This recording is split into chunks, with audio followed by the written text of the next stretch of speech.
Pour ne rater aucune de nos vidéos, n'oubliez pas de vous abonner et d'activer la cloche.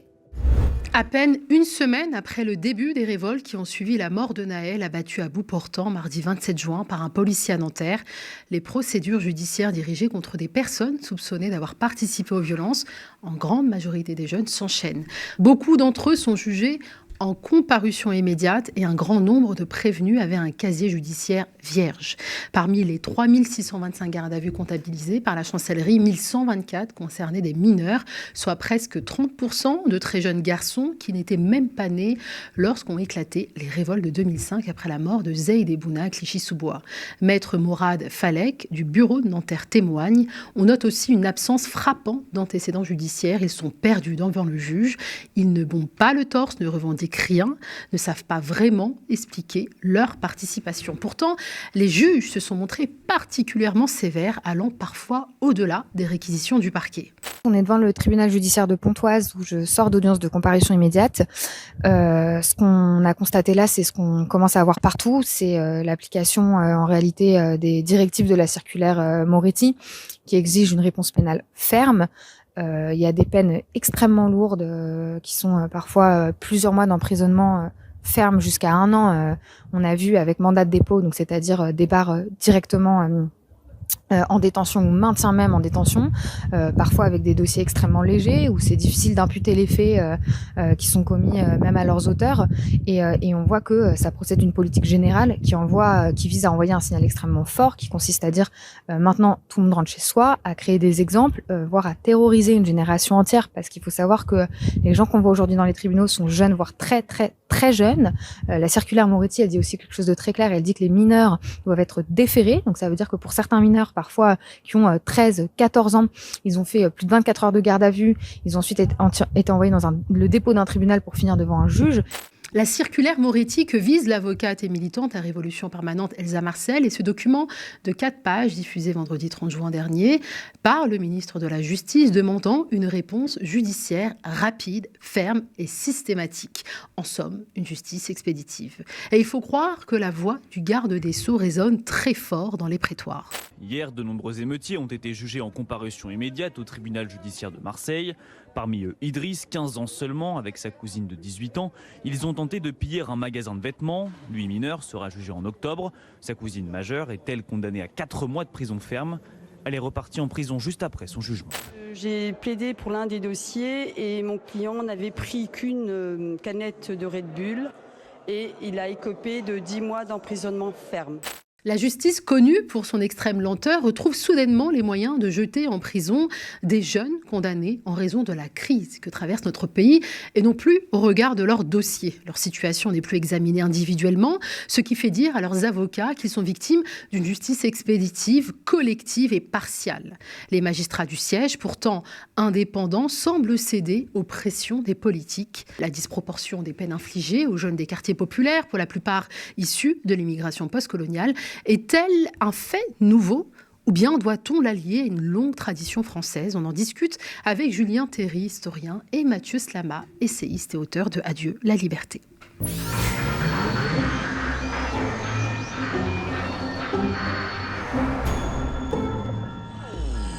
Bonjour messieurs. Alors, je vous propose de revenir sur le profil de ces jeunes qui ont pris part aux révoltes. La plupart n'ont aucun antécédent judiciaire et pourtant ils ont été jugés en comparution immédiate.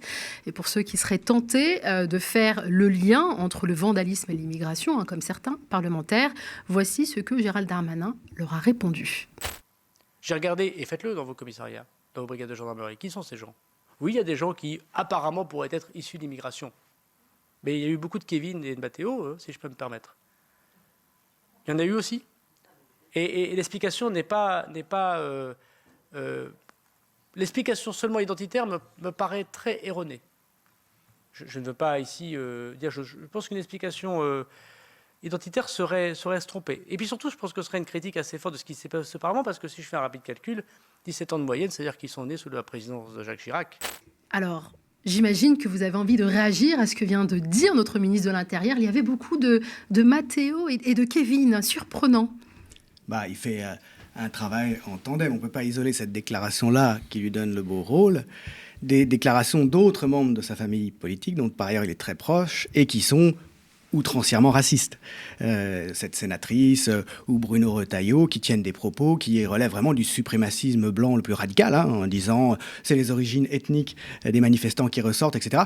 Évidemment, c'est comme ça qu'on se passe les plats, si j'ose dire. Ça permet à Gérald Darmanin, qui par ailleurs cautionne toutes les violences policières, qui refuse de reconnaître le racisme systémique de la police, le traitement totalement différencié des populations selon leurs origines et selon les régions du territoire au quotidien par la police. Il refuse de reconnaître ça, mais évidemment, il va se présenter comme un grand humaniste en disant « Attention, non, il n'y a pas plus que ça de gens issus de l'immigration parmi ceux qui sont arrêtés. » Et si on suit le reste des déclarations, il met en balance, donc en rejetant d'un côté l'explication ethnique et raciste, les responsabilités individuelles. Ce qui est en fait tombé de Carib dans Scylla, évidemment. Parce que donc, si ces jeunes se révoltent, c'est parce que leurs parents n'ont pas pris leurs responsabilités ou eux-mêmes se comportent mal individuellement. C'est-à-dire, si on lit à l'envers, ils n'ont pas la bonté de souffrir en silence, de se faire discriminer en silence et de se contenter du fait que peut-être 1 ou 2% d'entre eux réussira à monter dans un improbable ascenseur social. C'est la mythologie ni la bonté et ni la volonté de s'extraire de leurs conditions. C'est leur faute. Voilà, c'est leur faute individuelle, c'est pas leur faute ethnique. Merci, monsieur Darmanin. C'est un joli tour de passe-passe et il est très humaniste, donc. On a d'ailleurs même l'extrait de ce passage que tu évoques ici, Julien Terry. Donc l'explication ne peut pas être que sociale. Étant issu d'immigration par ma famille et étant issu d'une famille modeste par ma famille, je pense qu'il y a une part de liberté de chaque individu de se sortir de son déterminisme et que c'est le travail de la République de l'aider à sortir de ce déterminisme. D'ailleurs, Mathieu Slama, avant que vous preniez la parole, je voudrais juste préciser que Retailleau est allé même plus loin. Il ne vise pas seulement les origines ethniques, il parle de régression vers les origines ethniques, ce qui fait un petit peu penser à cette décivilisation. La France aurait manqué à sa mission civilisatrice. Oui, alors il y a 2 choses qui me frappent. La première, c'est que, comme l'a très bien dit Julien, le gouvernement se refuse à s'intéresser aux causes de tout ça. Voilà. Il faut punir.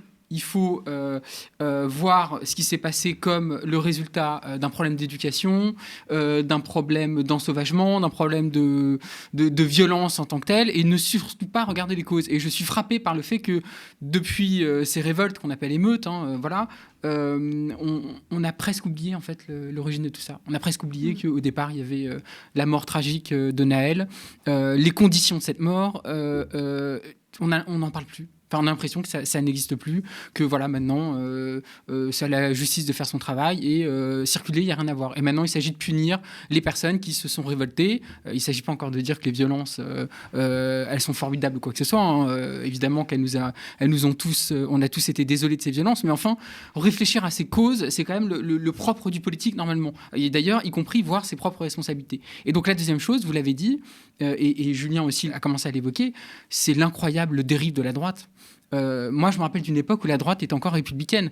Jacques Chirac, après les émeutes de 2005, on peut reprocher beaucoup de choses à Jacques Chirac, et y compris la gestion d'ailleurs de ce qui s'était passé. Mais enfin, il avait quand même eu un discours républicain en disant que toutes ces personnes qui s'étaient révoltées dans les banlieues, tous les émeutiers, etc., étaient des fils et des filles de la République. Voilà, et qu'ils avaient leur place au sein de la République. Ce discours-là, on ne l'aura pas entendu, non seulement du gouvernement, mais alors la droite, non seulement c'est un discours anti-républicain, mais d'autre part, c'est un discours qui franchement, des fois, se rapproche presque du racisme, en tout cas de l'assignation à l'origine, etc. Vous avez cité donc Bruno Retailleau, qui a parlé de retour aux origines ethniques.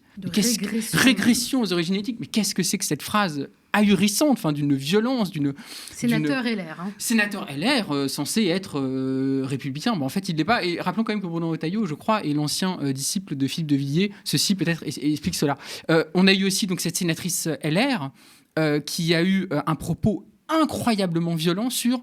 alors, on dit qu'ils sont français, mais ça ne veut rien dire être français. Et surtout, ils sont français comment ?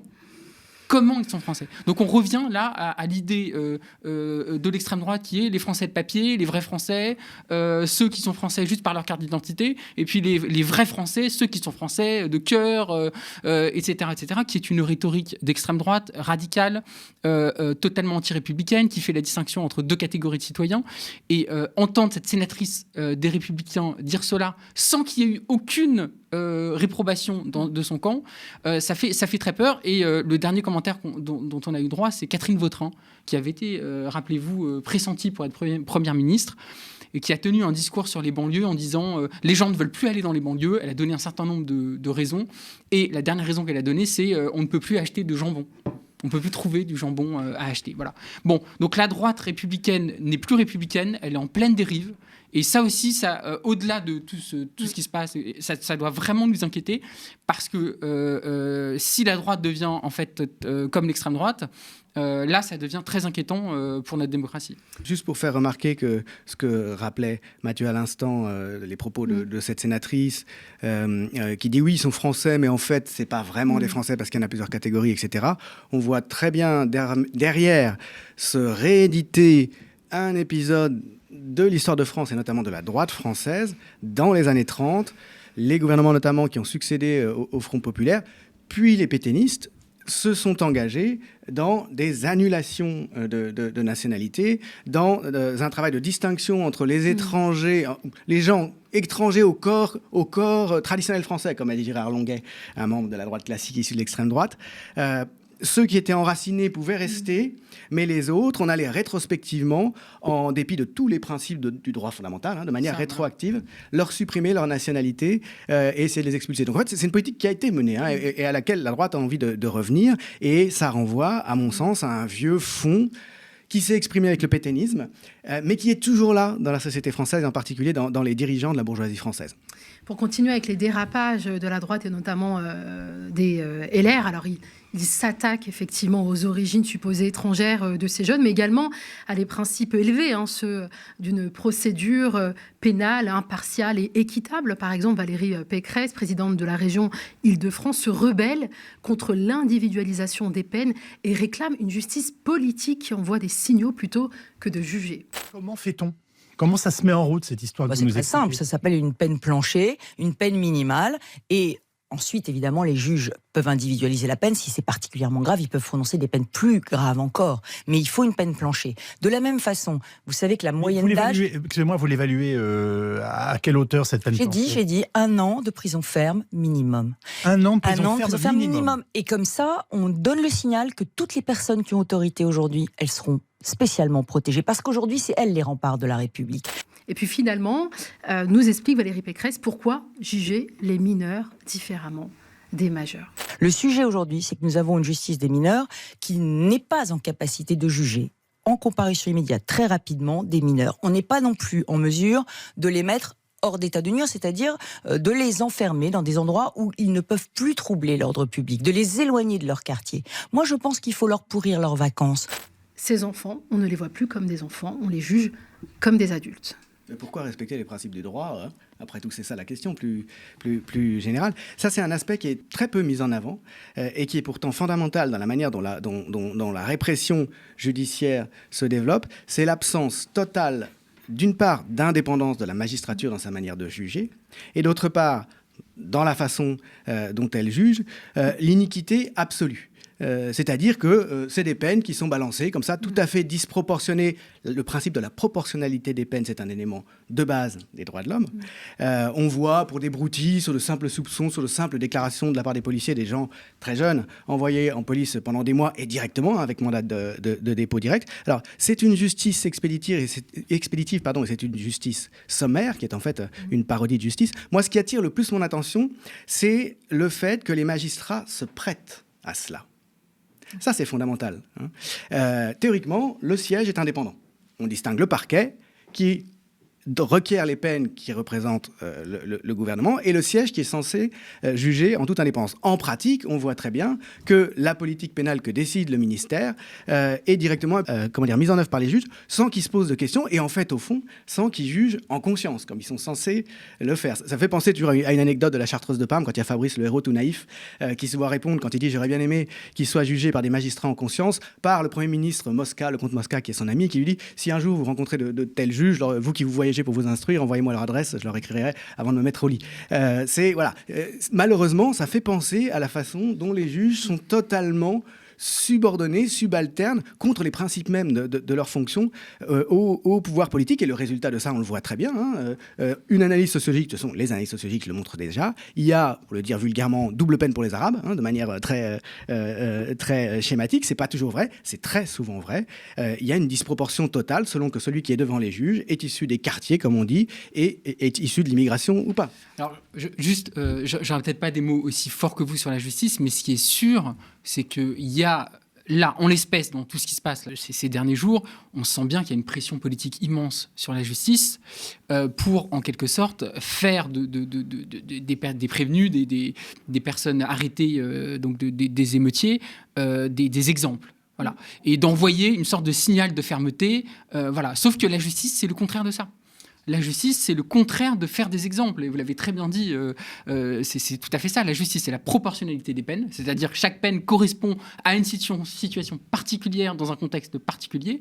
Et puis, c'est l'individualisation des peines. Et l'idée qu'on ne juge pas collectivement. On ne fait pas une justice collective. Les justices collectives, c'était l'Ancien Régime, où on condamnait la famille avec le... Voilà, donc ça, c'est le contraire de l'idée républicaine qui s'est construite, et c'est aussi dans la Déclaration des droits de l'homme et des citoyens, dans cette idée que chacun a le droit à un procès équitable et avec des peines individualisées. Et ça, c'est important parce que, d'une part, vous avez raison, il y a donc forcément le soupçon d'une justice à deux vitesses, c'est-à-dire là, en l'occurrence, la justice va très très vite.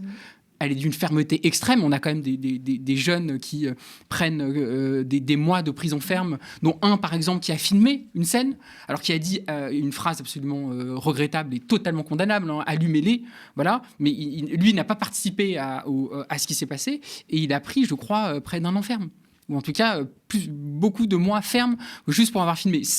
Ça pose des questions, évidemment, qui est quand même encore une fois, de l'idée que ça peut donner d'une justice à deux vitesses. Et là, quand on compare avec d'autres cas, par exemple, où, en effet, la justice peut être plus clémente. Donc, ça, c'est très important parce que ça remet en cause la confiance que les Français peuvent avoir envers la justice. Et l'autre point, en une phrase, c'est ce que vous avez dit sur Valérie Pécresse. On revient à la droite qui est en train de rompre avec l'idée républicaine. La droite devient anti-républicaine. Elle tient des propos, alors c'est pas nouveau, Sarkozy aussi avait ses propres propos populistes. Moi, c'est ce que j'appelle le populisme judiciaire, c'est-à-dire on parle de peine plancher, donc en violation avec le principe d'individualisation des peines. On parle de fermeté extrême. On parle de construire. Elle a parlé de construire des centres de rétention pour les mineurs. Le côté à la fois punitif est totalement contraire au principe du droit, comme vous l'avez dit, etc. Et pareil, c'est du populisme, ça n'a rien à voir avec les principes qui sont les nôtres, et encore une fois, ça doit nous inquiéter. Alors nous qui avions cru au sacro-saint principe de la séparation des pouvoirs, à l'indépendance et l'impartialité des magistrats, c'est la grande déception, mais en même temps, Michel Foucault nous avait prévenu. La justice, elle n'est pas faite pour autre chose que d'enregistrer au niveau officiel, au niveau légal, au niveau rituel aussi, ces contrôles qui sont essentiellement des contrôles de normalisation et qui sont assurés par la police. La justice est au service de la police, historiquement et de fait institutionnellement.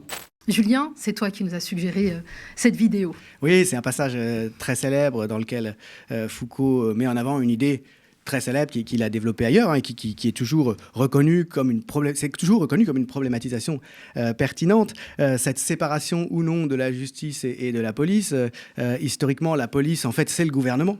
Et donc, il n'y a pas de séparation. En l'occurrence, si on en revient à la situation actuelle, qui illustre très bien ce que Foucault dit méchamment, dit-il, à savoir les juges, en fait, ils sont les auxiliaires de la police. Ce qui peut être observé tout particulièrement, là, me semble-t-il, c'est qu'en fait, le gouvernement demande aux juges, et ils obéissent, de faire de la politique. Ils ne font pas de la justice, ils font de la politique. Ça a été dit très explicitement, je crois, à plusieurs reprises. Le rôle des juges, c'est de terrifier les jeunes par les peines qu'ils leur infligent, sans même examiner les situations et les cas, en donnant raison aux rapports policiers et en infligeant donc immédiatement des peines disproportionnées. Il s'agit de gouverner par la terreur. Il ne s'agit pas de rendre la justice. Et c'est pourtant ce que font les magistrats, ce à quoi ils se prêtent. C'est tout à fait du même ordre que ce qu'on demande de faire à la police depuis les Gilets jaunes. La police, on lui demande de faire de la politique. Il il y a eu un article qui a eu un grand retentissement dans Le Monde, bien des mois après, parce que Le Monde arrive toujours après la bataille, 2 ans après, qui relatait comment les forces de police se comportaient pour réprimer les premières manifestations des Gilets jaunes. L'idée de la hiérarchie, qui était ensuite donnée au CRS sur le terrain, c'était de terroriser, d'être tellement brutal que les gens ne reviendraient pas. Autrement dit, le but de la police, c'est pas de maintenir l'ordre, c'est pas d'empêcher les débordements, c'est de faire tellement peur que le samedi suivant, les gens ne reviendront pas. Alors, la politisation de la fonction de répression, c'est quelque chose, une fois de plus, qui nous renvoie en particulier à la guerre d'Algérie. En Algérie, on demande à l'armée de faire de la politique. Et d'ailleurs, elle élabore toute une théorie de la contre-insurrection, c'est-à-dire du combat, de la guerre contre une partie de la population, disséminée sur le territoire, avec des méthodes spéciales qui sont mises en place pendant la bataille d'Alger. On se souvient du communiqué des syndicats de police qui déclarait être en guerre et en résistance. Donc la justice adopte exactement cette même posture. Aussi bien la police que la magistrature sont conçus comme des instruments politiques. Alors, bon, moi, je serais un peu plus mesuré sur la justice parce que je crois quand même que voilà, que ce soit les magistrats et puis l'appareil judiciaire de manière générale fait quand même un travail qui est souvent important avec les moyens qui sont les leurs. Voilà, et je voudrais pas non plus... parce que les moyens, là, quand voilà, même. Oui, alors ça, c'est vrai. De ça, faire justice. Hein. Mais vous savez, il y a toujours ce côté... la droite et l'extrême droite n'arrêtent pas de dire la justice est trop laxiste, etc. Et moi, je me dis toujours, il faut pas que la gauche fasse l'erreur inverse. Je dis pas que ce que vous faites, mais l'erreur inverse qui est de dire, ah là là, la justice c'est trop punitif, etc. Même si la réalité, moi je le pense, et je pense que je partage ce point de vue, je pense que la justice est souvent trop punitive. Et que je pense en réalité... Ça dépend avec qui. Voilà. Et je pense que ça dépend avec qui. On a des contre-exemples. Vous mais avez c'est pas raison. les gens qui vivent en banlieue. Vous avez raison. Et ça, encore une fois, ça renvoie à l'idée d'une justice à deux vitesses, une justice de classe, etc. Et d'autre part, je pense qu'en réalité, c'est un changement de paradigme qu'il faudrait aborder. Et là, c'est une question beaucoup plus profonde. Et c'est ça que Foucault, je pense, là où Foucault nous est très utile, c'est que Foucault nous aide à renverser les choses. C'est-à-dire qu'on c'est vrai qu'on a l'habitude de penser que c'est la police qui est au service de la justice. La police est juste là pour amener des gens devant la justice. Et Foucault nous dit non. C'est l'inverse. C'est en fait la police qui décide à peu près de tout. C'est elle surtout qui va se mettre à décider dont le but finalement c'est de contrôler les comportements, de discipliner, d'amener, de décider quel comportement est bon, quel comportement est mauvais, donc de normer, etc. Bon, ça c'est typiquement foucaldien et je pense que là-dessus c'est très important. Mais néanmoins, là aussi, je vais tempérer, voilà, même si je suis foucaldien comme vous, mais je vais tempérer en disant quand même que je pense qu'il ne faut pas jeter le bébé avec l'eau du bain. Je pense qu'il faut réformer. Je sais, c'est un discours réformiste, voilà. Mais je pense qu'il y a deux priorités. La première, c'est la police, lui mettre beaucoup plus de garde-fous, encore une fois, parce que finalement, éviter les dérives, certaines dérives policières, etc. Je sais bien que c'est très difficile et il y a beaucoup s'y sont essayés, voilà. Mais il y a quand même des solutions. Et je pense que le fait de mettre des garde-fous, de mettre beaucoup plus de règles, de régulation, l'IGPN, la question de l'IGPN, de l'indépendance de l'IGPN, etc., etc. Bon, il y a mille manières de voir les choses, mais ça, c'est une première piste qui me semble indispensable. Et évidemment, c'est pas ce gouvernement-là qui va nous proposer des choses. Et je suis pas naïf, hein, voilà. Et l'autre chose, évidemment, c'est la question de la justice et de penser une justice qui serait moins carcérale, qui serait moins punitive, qui serait plus réhabilitatrice, qui serait plus réparatrice. Et ça, il y a beaucoup de gens qui réfléchissent à ces sujets-là. Moi, c'est quelque chose qui me tient beaucoup à cœur. Mais alors ça, là, pareil, hein, c'est pas ce gouvernement-là qui va nous aider à réfléchir à ça.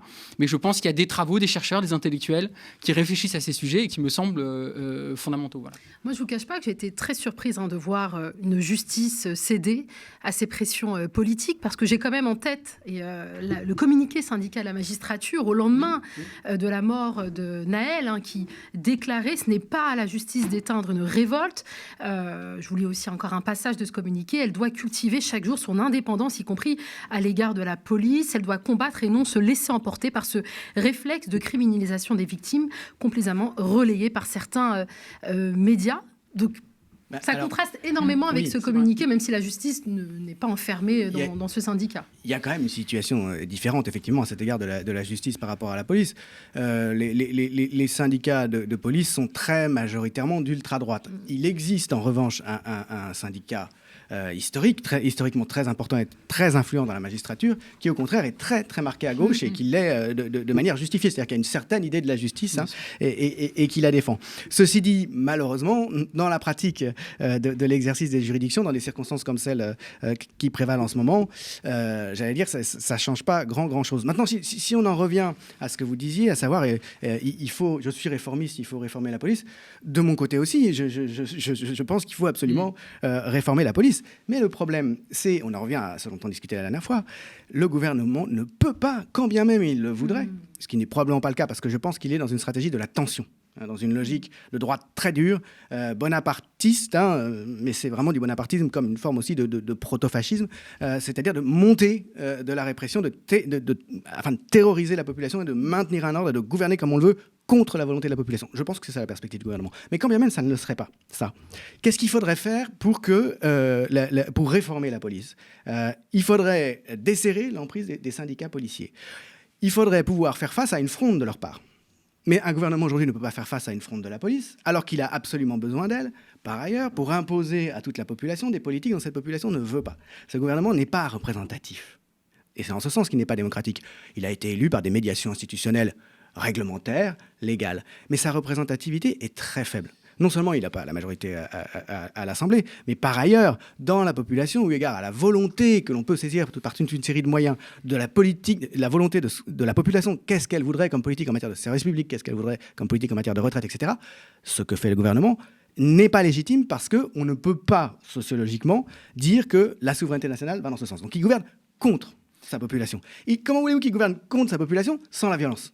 Alors moi, donc il ne peut pas réformer la police. Si je peux intervenir, je pense, Julien, que vous sous-estimez la montée de l'intolérance au sein de la société française. Je pense que vous sous-estimez la manière dont beaucoup de Français, et je pense même une majorité de Français, sont pour une ligne répressive dure. Forcément, en montrant ces images en continu sur les chaînes de télé. Alors là, on peut tout à fait... vous avez raison sur le fait de rechercher les causes de ce durcissement au sein de la société française, et c'est certainement des causes multiples. Néanmoins, le gouvernement a évidemment une idéologie qui est dure en matière de répression, en matière policière, etc. Mais vous avez aussi une demande là-dessus. Et quand vous voyez les sondages qui sont sortis juste après les révoltes, ces sondages sont saisissants. Je veux dire, l'immense majorité des Français sont pour une punition extrêmement forte envers les émeutiers, sont absolument sans aucune indulgence envers ce qui s'est passé, ni même... donc...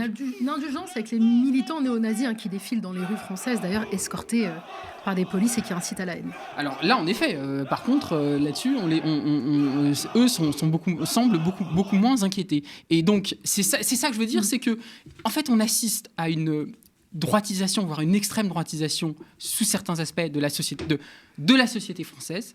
Et c'est ça aussi qui nous amène à des situations comme un gouvernement qui est de plus en plus dur sur les questions sécuritaires, sur les questions répressives, etc. Et encore une fois, ce qui est terrible dans tout ce qui se passe là, c'est que je l'ai dit au début, mais on oublie les causes sociales de tout ça. On oublie la situation des banlieues. On oublie la question des refus d'obtempérer, la manière dont cette fameuse loi et la manière dont on a facilité ce type de drame. Donc c'est même donc tout ça n'existe plus. Et quand vous voyez, il y a une cagnotte, là, l'identitaire d'extrême droite, Jean Messia, a lancé une cagnotte. 1,6 million. Voilà, cette cagnotte a recueilli 1,6 million € avec des 100 000 signataires, quelque chose comme ça. La cagnotte de la honte. Voilà, la cagnotte de la honte. Ça aussi, ça doit nous interroger. Comment ça se fait qu'il y a beaucoup de Français, des Français qui ont donné autant d'argent à une cagnotte qui signifie quand même derrière, je suis désolé, c'est une cagnotte qui signifie derrière, on soutient ce policier qui a commis l'irréparable. Ça doit aussi nous interroger sur ce qui est en train de se passer dans la société française. Je ne dis pas que le gouvernement n'est pas fautif, évidemment, mais il y a quelque chose aussi au sein de la société française qu'il faut regarder. Bien sûr qu'on arrive à faire en sorte que la population soit indignée, soit sans indulgence envers les émeutiers, et donc, comme vous dites, qu'elle semble s'extrême droitiser. Mais tout ça ne vient pas de rien, c'est absolument pas spontané, c'est quelque chose qui est organisé, c'est un dispositif. C'est un dispositif qui est à la fois médiatique et politique. Les gouvernants savent très bien qu'en laissant les violences policières se développer jusqu'à ce qu'éclatent comme ça des émeutes, en fin de compte, ce sont eux qui vont tirer les marrons du feu. Le développement dans l'espace public de toute une série de discours qui existaient tout aussi bien il y a 40, 50 ans, 60 ans, mais qui n'avaient pas droit de citer. On ne faisait pas venir débiter leur blabla suprémaciste à la télé des gens comme Jean Messia, des gens comme Zemmour, et même des gens comme Le Pen. Alors certes, ils étaient discrédités parce que ça faisait pas si longtemps que ces gens-là avaient été au pouvoir, et on avait vu le résultat, sous Vichy, puis avec l'OS, mais c'est pas seulement ça. C'était une époque où les médias n'étaient pas encore entièrement, les médias mainstream, 95% des médias, n'étaient pas encore aux mains soit du gouvernement, soit des puissances financières qui ont à leur main, d'ailleurs, le gouvernement d'un autre côté. Le meilleur exemple, c'est Éric Zemmour. Éric Zemmour est une pure création d'un oligarque. Je veux dire, c'est pas le fruit d'un mouvement de la société immanent avec des gens. Non, il attise au sein de la population un certain nombre de choses et il empêche d'autres choses. Donc voilà. La fenêtre d'Overton, c'est extrêmement à droite. Mais, les idées d'extrême droite se sont énormément banalisées. Je vois pas comment que tirer politiquement de l'idée qu'en réalité, ça, c'est ce que la population veut. C'est comme la télé-poubelle. Vous mettez la télé-poubelle, vous mettez Berlusconi, la 5, avec des femmes qui montent leurs seins et leurs fesses, les gens vont regarder. Et puis ça vous permet de dire après, en fait, les gens sont bêtes. Non, il y a une logique d'offre. La logique politique, c'est une logique d'offre. Mathieu, vous rappeliez tout à l'heure, et on va devoir terminer très vite, vous êtes attendu sur un autre plateau, qu'on oublie même que c'est le tir policier, effectivement, qui est à l'origine, finalement, de cette révolte et de toutes ces violences. Il y a aussi une autre information qui est presque passée inaperçue, dont on parle peu. Un jeune homme est décédé dans la nuit du samedi 1er juillet au dimanche 2 juillet, suite au tir de LBD, selon les premiers éléments de l'enquête communiqués par le parquet de Marseille. Il semble probable que ce décès était causé par un choc violent au niveau du thorax, causé par un tir de projectile de type flashball. Il y a un autre jeune homme aussi, dont le pronostic vital est engagé en Meurthe-et-Moselle. Finalement, ces violences policières continuent et ces syndicats de police mettent à exécution la promesse qu'ils ont formulée finalement dans ce communiqué. Mais on n'en parle pas. On parle de ces jeunes en comparution immédiate contre qui il faut être ferme et expéditif. En fait, j'ai l'impression que le gouvernement considère qu'on est face à des cas isolés, et que ça n'est pas si grave et que le problème n'est pas là et que finalement il n'y a pas de leçons politiques à tirer de ces drames. Or, on sait qu'il y a des leçons politiques à en tirer, on sait qu'il y a un cadre légal qui facilite ce genre de choses, on sait qu'il y a des dispositions vis-à-vis de la police, des moyens de régulation qui sont possibles, qui sont tout à fait et avec plein de pistes qui sont vertes, l'interdiction des LBD, l'interdiction des gaz lacrymaux, en tout cas de l'usage déraisonné des gaz lacrymaux, etc. Enfin, il y a vraiment plein de choses qui sont faisables, mais le gouvernement semble s'y refuser parce qu'encore une fois, c'est vrai que les syndicats de police font une pression énorme. Et puis d'autre part, on a le sentiment qu'en fait, il n'y a pas de volonté politique de changer les choses et de faire en sorte que finalement, ce qui s'est passé là ne se reproduise plus. Parce qu'en fait, ce qui va se passer là, c'est que on est condamné à revoir ce type de choses. S'il n'y a aucune décision qui sont prises, si c'est juste l'approche punitive, répressive qui est choisie, eh bien, ça ne changera absolument rien aux choses. Ça va même aggraver certaines situations. Des mesures comme punir, par exemple, les parents, quelque chose qui est revenu beaucoup, culpabiliser les parents, punir les parents, etc. Eh bien, ça va précariser encore plus les familles. Ça va aggraver les choses. Ça va aggraver la situation des banlieues. Et résultat, on se retrouvera avec de nouvelles révoltes, etc., etc. Donc, en fait, c'est un cercle vicieux dans lequel on est, avec un gouvernement qui refuse de prendre les leçons politiques de tout ce qui se passe. Mais je rappelle qu'Emmanuel Macron souhaite sanctionner financièrement et facilement les parents en mettant en place une sorte de tarif minimum dès la première connerie commise par leur enfant. Julien. C'est frappant de voir, en effet, qu'il n'y a strictement aucune analyse politique de la part du gouvernement. Mais c'est tout à fait logique.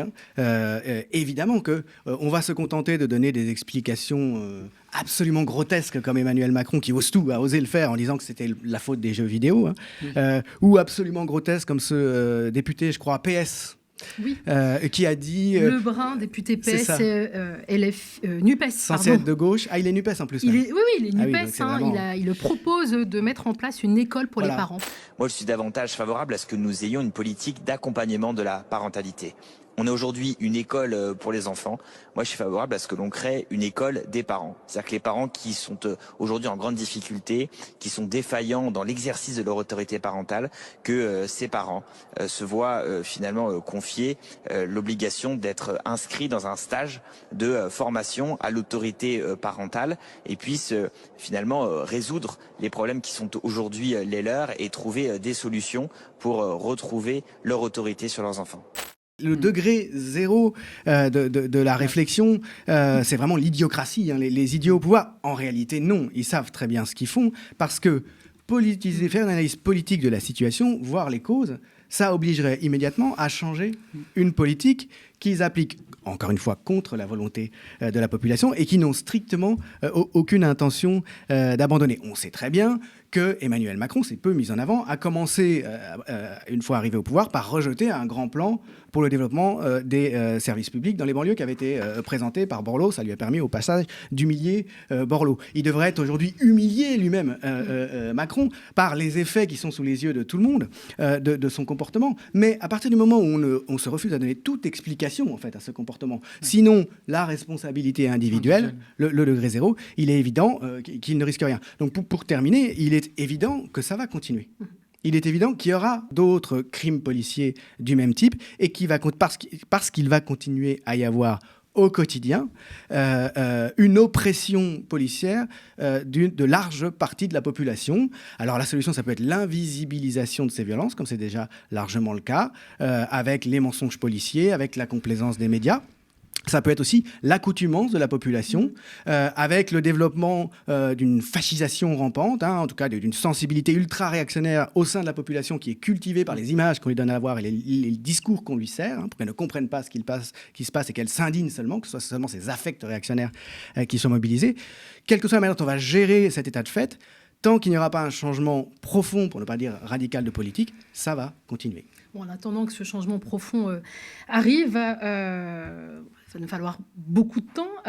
Il y a ce groupe, je voudrais vraiment terminer cette émission sur le groupe Legal Team, qui est un groupe de juristes et d'avocats qui viennent assister ces jeunes majeurs et mineurs qui sont interpellés par la police. Je vous donne leur numéro de téléphone, c'est important de le diffuser, 01 84 80 27 83, si vous avez besoin d'assistance d'un avocat ou d'un juriste. Merci beaucoup.